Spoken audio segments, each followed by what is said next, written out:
জলের অতলে স্বপ্ন দেখে মন, এ যেন স্বপ্ন স্বপ্ন খেলা। সারা বেলা স্বপ্ন নদীতে ভেসে যায়, ফ্যামিলি ফ্যান্টাসি ভেলা।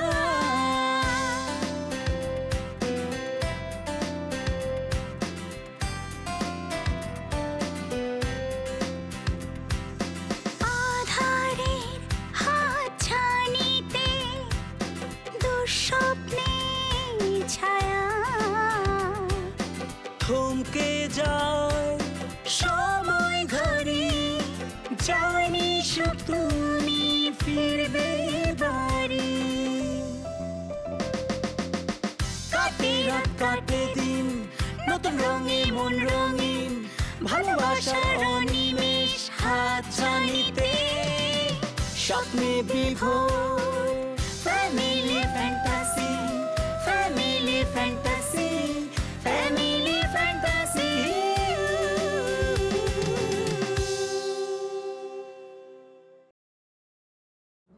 তোমার যখনই মন খারাপ হবে তুমি চলে আসবে, আমি না থাকলেও অপশনও তো থাকেই। আর আমি তো তোমার বড় বোনের মতোই, তাই না? আমি তো আসি আপনার সাথে দেখা করার জন্য, কিন্তু মাঝে মাঝে ভাবি আপনি যদি আবার বিরক্ত হন। দেব একজন, আমি কখনো বলেছি যে আমি তোমার উপর বিরক্ত হই? ওই রিঙ্কু তোরে চাকরি দিব, তুই আর বাংলাদেশে মানুষ পাইলি না? ওই বেটা বাটপার চিনস বেটা, ওইটা হইলো একটা বাদাম মিয়া, ওর বাপেরটা খায় আর উড়ায়। দেখছস কতটুকু রেসপেক্ট থাকলে একটা মানুষ এরকম করে প্রশংসা করতে পারে। ভাই আমার একটু বলতে দেন ভাই। তুই ভাই শুনাম করতেছ? কার শুনাম করতেছি? ভাই রিঙ্কু ভাই, এই যে তুই বাড়ি দেওয়া হচ্ছে কার? ভাই ভাই আমারে কইতে দে, আমার একটু সময় দিয়েন ভাই। কমু আরে মা, এই রাত্রি রান্না বান্নার কাজ কি শেষ হয়েছে? না। কেন? আজকে রাতে আমরা বাসায় খাবো না, আজকে সবাই মিলে আমরা বাইরে ডিনার করতে যাব, তোমাদের জামাই নিয়ে যাবো। তাই নাকি? এক্সেলেন্ট। কিন্তু তোরা ওই যে কি সব খাস টাস, এগুলো তো আমার ভালো লাগে না রে মা। সেটা একটা মুশকিল, তুমি তো আবার খেতে পারো না। দাদি কি তোরা খাবি? তোদের ওই মজা করে খাওয়া দেখতে দেখতে আমি না হয় একটু খেলাম। অবশ্য দুপুরে ভালোই খেয়েছি, রাত্রে আমার কিছু খেতে ইচ্ছে করছে না। আরে তোমাকে কিন্তু যেতেই হবে বাবা। অবশ্যই, আরে আমি তো না বলিনি, আমি তো যাবোই। সাম্য আর তোর মামা ফিরেছে? না, ওরা ফেরেনি, ওদের ফেরার জন্য অপেক্ষা করছি। ওরা ফিরলেই আমরা বেরিয়ে যাবো, ঠিক আছে বাবা? ঠিক আছে বাবা, এত কাজ করো না, নিজের যত্ন নিও, ঠিক আছে? পাগলিটা। ঠিক আছে বাবা, যা আমার কাজটা শেষ করতে থাকো, আমি একটু রেডি হই। আচ্ছা, রেডি আছে।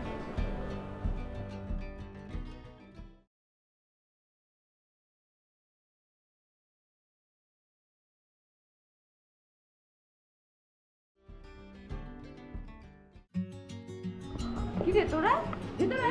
না ভিতরে যাবো না অপসরা, তোরে আজকে খুব সুন্দর একটা কথা বলবো যেটা তোর খুব পছন্দ হবে।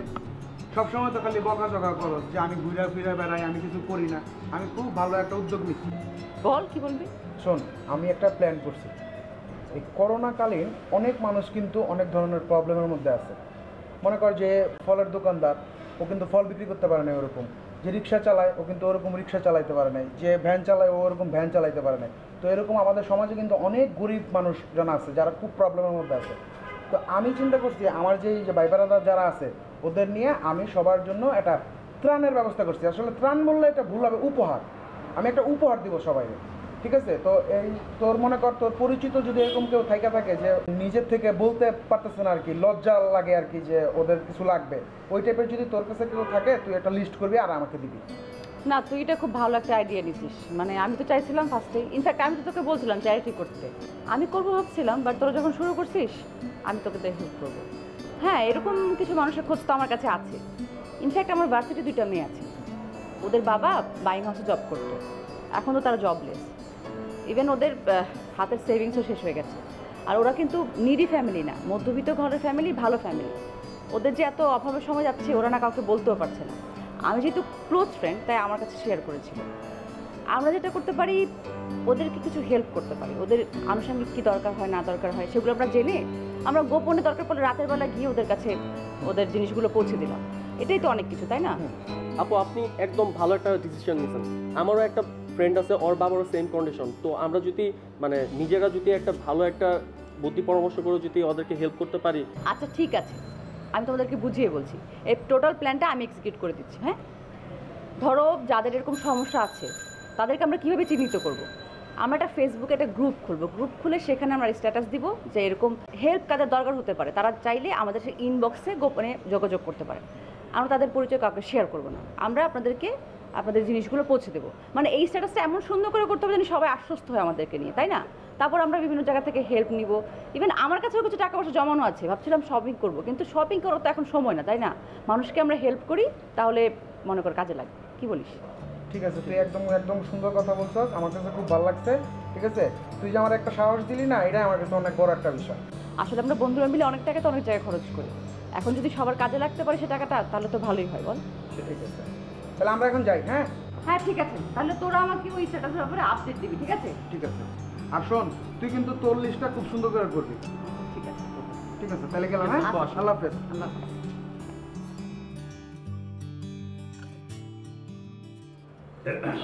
স্যার আরে বসেন বসেন, আপনাদের সঙ্গে কি করলেন ভাই? আপনারা বসেন না। জি স্যার। আমার কাজের কদর কি হলো? স্যার আমরা তো চেষ্টা করছি স্যার। এখন পর্যন্ত তো আপনাদের কোনো রকমের পজিটিভ কোনো রেজাল্ট আমি পেলাম না। এতদিন পর্যন্ত আপনাদের পেছনে আমি ধন্যবাদ দিচ্ছি যে আপনারা মাস্টার প্ল্যানটা দেখান, আমার দেখার দরকার আছে।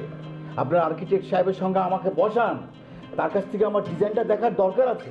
আমার বাড়ির জন্য তো আমার দরদ আছে, আপনার তো কোনো দরদ নাই। না স্যার, এটা কি বলছেন স্যার? কি বলছি মানে? আমি কি মিথ্যে বলেছি? আজ পর্যন্ত আপনারা কিছু দেখাতে পারলেন না, তাহলে দরদটা কার আছে? আপনার কোনো দরদ আছে এটার জন্য? স্যার স্যার আসলে এটা তো রাজুকের ব্যাপার তো স্যার, বুঝি। আবার রাজুক রাজুক রাজুক, খালি ওই রাজুকের কথা বলে তো আপনারা এতদিন পর্যন্ত, কতদিন পর্যন্ত আপনারা এটা নিয়ে লিঙ্গারিং করছেন? আপনারা খেয়াল করেছেন আজকে কতদিন হয়ে গেল এই রাজুকের জন্য রাজুকের জন্য? আমি তো রাজুকের ব্যাপারে আপনাকে আগেই বলেছি যে রাজুকের পাস করার প্ল্যানটা আমি দেখতে চাচ্ছি না। আপনি জিনিসটা বুঝতে চেষ্টা করেন। আমি চাচ্ছি যে রাজুককে যে প্ল্যানটা আপনারা জমা দিয়েছেন এই পাস করার জন্য, সেই প্ল্যানটা আমাকে একটু দেখান। What is your problem? Sir দেখাবো স্যার, অবশ্যই দেখাবো। দেখাবেন তো এত দেরি হচ্ছে কেন? আর আমি কতবার এসেছি আপনাদের এই অফিসে, আপনি চিন্তা করেন। আপনাদের কি ম্যাটেরিয়ালস দিয়ে আপনারা এগুলো বানাবেন, বাড়িটা কীরকম হবে না হবে, আমার তো সব কিছু দেখার দরকার আছে। আমি তো সুপারভাইজ করবো। স্যার বিশ্বাস রাখুন আমাদের উপরে, আমরা তো অবশ্যই ভালো ব্র্যান্ড দিয়ে, ভালো ব্র্যান্ডের সিমেন্ট, ভালো ব্র্যান্ডের রড ইউজ করছি স্যার। আপনারা নিজেরাই চিন্তা করেন যে আপনারা এখন পর্যন্ত যা আমাকে কথা দিয়েছেন, একটা কথাও আপনারা রাখতে পারেন নাই। বারবার বলছেন এই যে দিয়ে দিচ্ছি, এই দেবো, আর কটা দিন সবুর করেন, একটা কথাও আপনারা রেখেছেন? স্যার আসলে ফাইল তো অনেক বেশি। ফাইল অনেক বেশি জমা হয়েছে। আমার ফাইলটাকে তো প্রায়োরিটি দেওয়ার কথা ছিল। স্যার আপনার ফাইলটি টপ প্রায়োরিটিতে আছে, আমাদের এমডি স্যার পর্যন্ত লবিং করছেন। আপনার এমডি সাহেবটা একদিনও আমাকে ফোন করে কিছু বলে নাই। আপনার এমডি সাহেব তো পালিয়ে বেড়াচ্ছে। স্যার উনি নিজেও খুব ব্যস্ত স্যার, উনি খুবই ট্রাই করছেন স্যার। হ্যাঁ, ফাইলটাকে বেশি প্রায়োরিটি। উনি খুব ব্যস্ত, এই ওনার ব্যস্ততার নমুনা। আপনারা কি করছেন আমি তো সব বুঝতে পারছি। আপনাদের কাছ থেকে আমি আসলে কাজটা আর আদায় করতে পারবো না। না আমি আমার মনে হয় আপনারা যদি, আমি লাস্ট ওয়ার্নিং আপনাকে দিয়ে যাই, আপনি একটু না, আপনার চাকরি থাকুক বা না থাকুক সেটা আমার দেখার বিষয় নয়। আপনি একটি জিনিসটা বোঝার চেষ্টা করুন আমি কি বলতে চাচ্ছি। আপনারা উইদিন 2 days আপনারা যদি আমাকে সমস্ত ডিজাইনগুলো, আর্কিটেক্টের সঙ্গে আমার সিটিং অ্যারেঞ্জমেন্ট এগুলো সব করতে না পারেন, আমি উজ্জ্বল করবো আপনাদের কাছ থেকে যে অর্ডারটা আমি দিয়েছিলাম যে আমি কাজটা করাবো আপনাদেরকে দিয়ে। প্লিজ স্যার এই ইস্যু নেবেন না স্যার, আমার জব থাকবে না স্যার। স্যার দেখেন আমারও তো ফ্যামিলি আছে, আমারও তো বউ বাচ্চা আছে স্যার, এই চাকরির টাকা দিয়ে আমাকে চলতে হবে মাস শেষে। আপনাদের উপর আমার কোনো আস্থা নাই আসলে। এখন আমার রাস্তা আমি আর কয়টা দিন সময় দেন স্যার? কটা দিন সময় ধরেছেন স্যার, আর কয়টা দিন? খালি কথা বললেই বলি লাঞ্চ করে যান, আমাদের প্রজেক্টটা ঘুরে দেখেন, এইসব আমাকে ফালতু কথা বলেন। আপনাদের জন্য আমাদের সমস্ত কাজগুলো আটকে আছে। আমি এই কাজগুলো শেষ করে আমাকে একটু গ্রামের বাড়ি যেতে হবে। আমার অনেকগুলো প্রোগ্রাম আছে, এই প্রোগ্রামগুলো আমি করতে পারছি না শুধুমাত্র এটার জন্য। ব্যাংক লোন পাচ্ছি না, ব্যাংক লোনের জন্য দরখাস্ত করেছি, সেখানে প্রবলেম যে বলে যে ইটা জমা দেন, মাস্টার প্ল্যান জমা দেন, নাহলে ব্যাংকে থেকে কোনো আমাকে দিবে না, লোন দিবে না। Sir don't worry sir, bank লোনের ক্ষেত্রে আপনার কোনো প্রবলেম হবে না। আমার এক ফ্রেন্ড ব্যাংকে আছে, এবি ব্যাংকে। আপনার ফ্রেন্ড আমার জন্য হেল্প করবে? এগুলো সব কি ফালতু কথা বলতেছেন? আমি স্যার আপনার কাছে প্রমিস করছি স্যার। আপনি আমাকে যতই কনভিন্স করার চেষ্টা করেন না কেন, আই এম সো সরি, আমি আর পারবো না। আমি আপনাকে লাস্ট ওয়ার্নিং দিচ্ছি, আর মাত্র 2 দিন। এই 2 দিনের মধ্যে আপনি যদি আমাকে একটা পজিটিভ রেজাল্ট দেখাতে না পারেন, আমি যা যা চাইছি, এই যে আর্কিটেক্ট সাহেবের সঙ্গে দেখা করা, তারপরে আমার প্ল্যানটা কিন্তু দেখানো, এগুলো যদি আপনারা না করেন তাহলে সরি, আমি আপনাদের কাছ থেকে আসলে কাজটা উইথড্র করবো। আমি আর আপনাকে নিয়ে কাজটা করাবো না। আপনি না না, আপনি যত আমাকে কনভিন্স করার চেষ্টা করেন, আমি বলবো না। I am so sorry. আপনি জিনিসটা মাথায় নেন, আপনি আপনার এমডি সাহেবকে বলেন যে এইভাবে না হলে আমি কিন্তু কিছু করতে পারবো। প্লিজ স্যার, স্যার একটু কফি খেয়ে যান স্যার। না, এখন কফি খাওয়ার সময় নেই স্যার। সরি।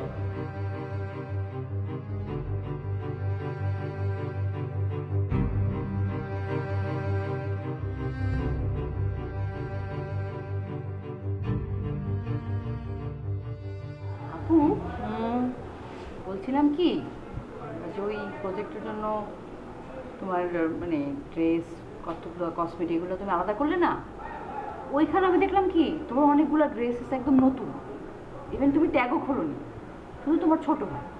তারপর অনেকগুলো টপসও ছিল, জিন্স ছিল। বললাম কি ওগুলো ভালো, আমার কি ওগুলো রেখে দিই, আমারগুলো ওখানে দিয়ে দিই। মানে যে কাপড়গুলো আমি গরিব মানুষদেরকে দেওয়ার জন্য দিলাম তোদের প্রজেক্টে, সেগুলো সব তুই নিজে গাপ করে দিতে চাচ্ছিস, তাই তো? সব না, কয়েকটা আর কি, মানে একটা দুইটা ছাড়া সব? হ্যাঁ। না কি বলো তোমার? আচ্ছা তুই এত লোভী কেন বলতো? তোর কি জামা কাপড়ের অভাব? তুই এত সুন্দর একটা আইডিয়া বললি আমাকে যে মানুষদেরকে হেল্প করতে চাস, যার যেগুলো বাড়তি আছে, যেই জিনিসগুলো হয়তো কাজে লাগছে না, সেগুলো দিয়ে তুই গরিব একটু অভাবী মানুষদেরকে হেল্প করতে চাচ্ছিস, তাদের পাশে দাঁড়াতে চাচ্ছিস। সেই জন্য আমি বললাম আমার অনেকগুলো জামা আছে যেগুলো এখন আমার হয় না, একটু পুরানো হয়ে গেছে, সেগুলো দিয়ে দিই। এখন তুই চাচ্ছিস সেগুলো সব নিজের কাছে রেখে দিতে। মোটেও না, আমি যেটা বলেছি সেটাই। আমি সবাইকে হেল্প করতে চাচ্ছি, ইনফ্যাক্ট তোমার ড্রেস দিয়ে হেল্প করবো। আমার ড্রেসও তো কতগুলো দিয়েছি, এখন আমার পুরো আলমারি খালি হয়ে গেছে, বুঝছো? দেখো তুমি তো ম্যারিড, তোমার তো কাপড় চোপড় অভাব হচ্ছে না, আর আমার তো বাবা আমার ঘরে থাকি, আমাকে পকেট মানি দেয়, সেখান থেকে একটু একটু করে শপিং করি। আর আমাকে কেউ গিফট করে বলো? বড় ভাইয়াও গিফট করে না, বড় ভাই খালি ওর গার্লফ্রেন্ডকে গিফট করে। তো তোমার ড্রেসগুলো আমি পরলেও তো আমার হয়। আচ্ছা ভালো কথা। ভাইয়া ভাইয়া কি অবস্থা রে? মানে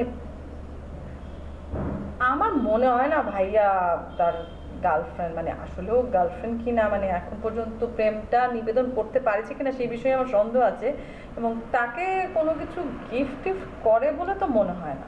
করে ভাইয়া, প্রায় প্রায় দেখি যে লেডিস আইটেম কিনে কিনে ঘরের মধ্যে রেখে দেয়। তাই? হ্যাঁ। আচ্ছা ভাইয়াটা কি বলতো, মানে এত লাজুক, মানে মুখ ফুটে বলতেই পারে না। আচ্ছা আমরা কিন্তু ভাইয়াকে হেল্প করতে পারি, তাই না? মানে ওই আপুকে যদি কোনো একটা দিন আমাদের সাথে পরিচয় করিয়ে দেয়, মানে বাসায় নিয়ে আসতে পারে, অথবা বাইরে কোথাও আমাদের একসাথে দেখা টাকা হলে, তখন হয় কি হবে যে ওই মানে দুইজনের মধ্যে যে একটা একটু দূরত্ব যেটা আছে সেটা হয়তো এক্স্যাক্টলি থাকবে না, আমরা ব্যাপারটাকে আরো একটু মানে ক্লোজ করে দিব। শোনো, আমরা দুটো ননদ হিসেবে আমাদের একটা দায়িত্ব আছে না, আমাদের ভাবি হবে, বড় ভাবি। সেইটাই, ভাইয়াকে আমরা কত হেল্প করতে পারি। আর আচ্ছা ভাইয়াটা বিয়ে করলে কত ভালো হয় বল? মা বাড়িতে এত দায়িত্ব, আমিও নেই, একজন যদি ভাবি আসে তাহলে মার তো হেল্প হচ্ছেই, আর তাছাড়া এই বাড়িতে কতদিন পর একটা বিয়ে হবে, তার উপর বড় ভাইয়ের বিয়ে। হ্যাঁ, আর বড় ভাইয়ের বিয়ে না হলে সকালের হচ্ছে না, আর সকালের বিয়ে না হলে আমারটাও হচ্ছে না। আচ্ছা এখন হচ্ছে তুই আবার ঘুরে ফিরে তোর উপর চলে আসছি, মানে তোর বিয়ে হচ্ছে না।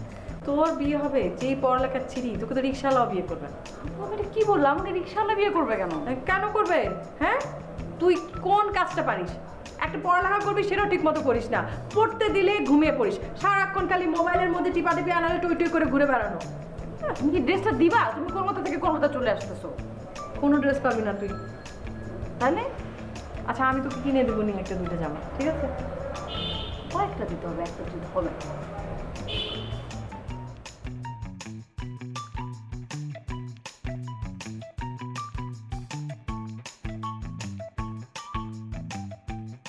হ্যালো। হ্যাঁ রে মজনু, তুই বাইরে একেবারে ভুলে গেলি? হ্যাঁ, একটা ফোনও করিস নি, মানেটা কি আমি তো বুঝতে পারতেছি না। ভাইজান কি যে কন, আপনারে বুইলা যামু, কি যে কন, আপনি আমার যে বড় উপকার করছেন, আপনারে বুইলা গেলে তো আমার কবর থেকে পানি উঠবো। এই কি উল্টো পাল্টা কথা করছিস? তোর কবরতে পানি উঠবে মানে তোর মাথা ঠিক আছে তো?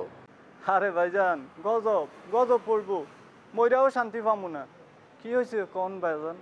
কি আর হবে, ওদিকের খবর টবর ক। আমি তো এখানে মেলা অশান্তির মধ্যে আছি, খাই দায় ঘুরি ফিরি, কিন্তু বুকের মধ্যে খালি মোচড় মারে, ভয়ে ভয়ে এরকম করে পেটের মধ্যে কামড়ায়। ভাইজান আপনি কোনো চিন্তা করেন না, সব ঠিক হইয়া যাইব। বুঝাইতেছি তো, কেউ বুঝে কেউ বুঝে না। আমি কি করবো কন? আমিও কি কম বিপদে? বুঝলো, তোর কাছে আল্লাহর দোহাই লাগে, একটা কিছু এই ভাইটার জন্য কর। রাত্রিবেলা আমি ঘুমোতে পারিনি, পেটের মধ্যে মোচড় মারে, মেলা অশান্তির মধ্যে আছি। ভাইজানের কি হাটে অসুখ করলো নাকি? ডাক্তার দেখাইছেন?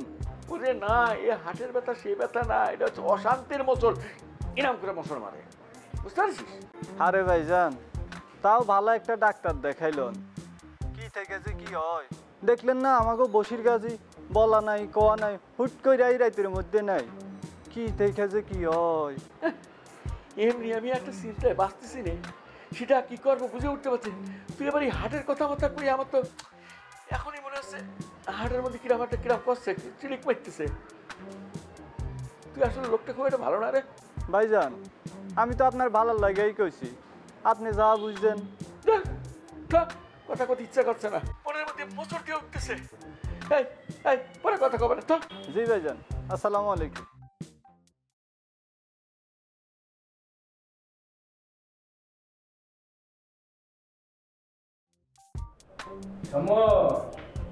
মামা কি করিস মামা? এই কিছু না মামা, নেট সার্চ করছিলাম, বসো না। তুমি তো বেশ সাঙ্গভঙ্গ জুটিয়ে ফেলেছো। হ্যাঁ, তোমাকে দেখে মনে হচ্ছিল যে একদম পাড়ার বড় ভাই। বড় ভাই? আরে আমি তো তোর মামা, কিসের বড় ভাই? আর না, আগে পাড়া মহল্লায় দেখা যেত না এই টাইপের বড় ভাই, যাদের পেছনে প্রচুর ছেলে পেলে ঘোরাঘুরি করতো, যে কোনো প্রবলেমে তারা হাজির। হ্যাঁ, সেই কারণেই বললাম আর কি। আরে না, ওরা তো আমার খুব পছন্দ করে, আপন মামার মতো জানে। এই যে গতকালকে কি হয়েছে, একটা পোলা জোর করে তাদের বাড়িতে ধরে নিয়ে গেছে আমাকে, দুপুরে দাওয়াত খাইতে হবে। আচ্ছা বোঝ, আমি তো খালি হাতে গেছি, একটা লজ্জার ব্যাপার না। তারপরে গেছি, সে এত আইটেম রান্না করছে, মানে আমার মনে হয়েছে যে অরিজিনাল, আমি অরিজিনাল মামা। তারপরে কি ঘটনা হয়েছে শোন, ওর মা বললো কি আমার মতো নাকি তার একটা ভাই ছিল, যুদ্ধের সময় হারাই গেছে, আমি নাকি তার অরিজিনাল মামা। ও, তা বেশ ভালো করেছো। তা ভদ্রলোক কি আসলে তোমার মতো দেখতে ছিলেন? সেইটা আমি কেমনি করবো, মনে করছি একটা ছবি আছে, ছবিটার মধ্যে বন্দুক হাতে খেলা দিয়েছে, আর আমি তো সারা জীবন বন্দুকই ধরে না, কিন্তু চেহারা দেখে মনে হলো সেম টু সেম। হইতে পারে না, অনেক রকম একই সাথে রকম দেখতে আর কি। এটাই কি হলো মামা?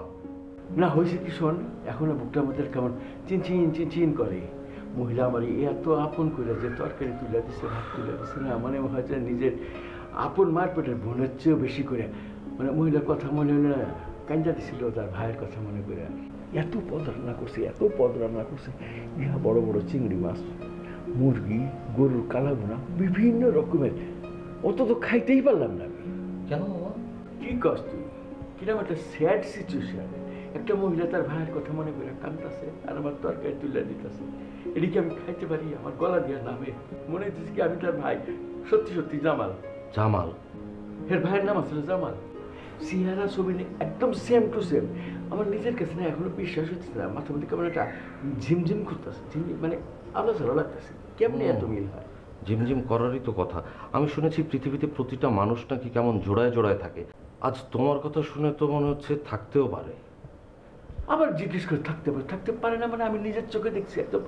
ওই ভদ্রলোকরা নাকি খান সেনারা ধৈরা, মানে রাজাকাররা ধৈরা গুলি করে মারছিল। আমার কি মনে হয় জানো, আমি একটা রাজাকারও এখন পাইতাম, মনে করে গলার টুটির মধ্যে এমনি দৌড় টান্না ছিঁড়া ফেলাইতাম। টুটি ধরতে নাও পারি, চিমটে দিয়ে মারে ফেলাইতাম। মামা তোমার কথা শুনে না আমি। কি ব্যাপার? হ্যাঁ, তোমরা ফিরে এখন পর্যন্ত জামা কাপড় বদলাওনি, দুজনে বসে গল্প করে যাচ্ছ। আচ্ছা, মামা ভাগের এত কিসের গল্প আমাকে একটু বলবে? আরে কি বলিস, কথা আছে না, মামা ভাগনার যেখানে গল্প শুরু সেইখানে। আমাকে তো গল্পটা কেমন শুরু হয়েছে, মামা ভাগের আমাকে একটা বন্ডিংস আছে না, বুঝিস না? দিলে তো একটা গল্প বানিয়ে। শোনো, তাড়াতাড়ি দুজনে ফ্রেশ হয়ে নাও, আজকে রাতের খাবার বাইরে। কি বাইরে খাবো মানে? রান্না করিসনি? বিরাজ আজকে খাওয়াবে। তাহলে আমি করলাম, কিন্তু উল্টাপাল্টা বেশি কিছু খাবো না। ওই যে রুটির মধ্যে মাংস আর টমেটো দিয়ে কেমনে কি, তাই না? আমি কিন্তু ওটা কি জানি ওইটা খাবো। ঠিক আছে মামা, অবশ্যই আমরা পিৎজা খাবো, ঠিক আছে? কিন্তু তার আগে তো তোমাদেরকে ফ্রেশ হতে হবে। হ্যাঁ, তাড়াতাড়ি রেডি হতে হবে, না হলে তো দোকান বন্ধ হয়ে যাবে। প্লিজ তাড়াতাড়ি উঠো। আচ্ছা, বাবাও কি যাবে নাকি? হ্যাঁ, বাবা তো অবশ্যই যাবে। তাহলে ওঠো দেরি কর না। আচ্ছা ঠিক আছে যাচ্ছি, তুই যা, আমরা যেতেছি। মামা হ্যাঁ তোমার গল্প পরে শোনা যাবে। আচ্ছা সব দেরি হয়ে যাচ্ছে, আরে রেস্টুরেন্ট বন্ধ হয়ে যাবে, খেতে হবে না, আমরা সবাই যাচ্ছি। চলো।